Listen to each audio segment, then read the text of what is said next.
జన్మంతి నక్షత్రై దిగ్వయోజనం అన్నట్టుగా మన వేలేటి గౌరీ శంకర శర్మ గారి యొక్క సుపుత్రుడు సాక్షాత్తు నిజంగా ఆ వేలేటి గౌరీ శంకర శర్మ గారు కాశీ విశాలాక్షి అమ్మవారి మీద వ్రాసినటువంటి స్తోత్రాలు వింటుంటే అపర శంకరుల యొక్క ఆశీర్వాదంతో వారికి అటువంటి మహత్యం దొరికింది.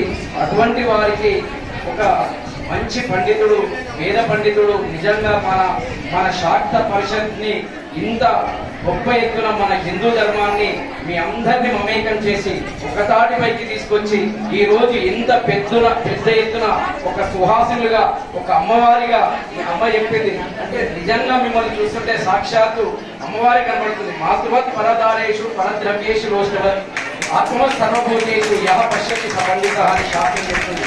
అటువంటి వేలేటి మన పవన్ శర్మ గారికి నిజంగా సౌందర్య లహరి మీరు ఎన్ని జన్మంలో చేసుకుంటున్నటువంటిది అసలు చదవరాదు.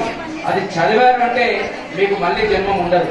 అంత గొప్పనైనటువంటిది మీకు నేర్పిస్తున్నటువంటి పవన్ శర్మ గారికి ఒకసారి గట్టిగా కనపడాలంటే ఈ యొక్క అధికారులు వారికి ఎందుకంటే వారు ఈ రోజులో చెప్పేవారు తప్పమ్మ.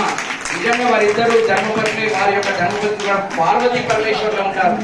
ఎట్లంటే వాఘర్తామివ సంపృక్తం వాఘర్త ప్రతిపత్తి జగత పితరు ఉంది పార్వతీ పరమేశ్వరం. ఆ ఇద్దరు దంపతులు నిజంగా ఆ పార్వతీ పరమేశ్వరులు ఉన్నారు.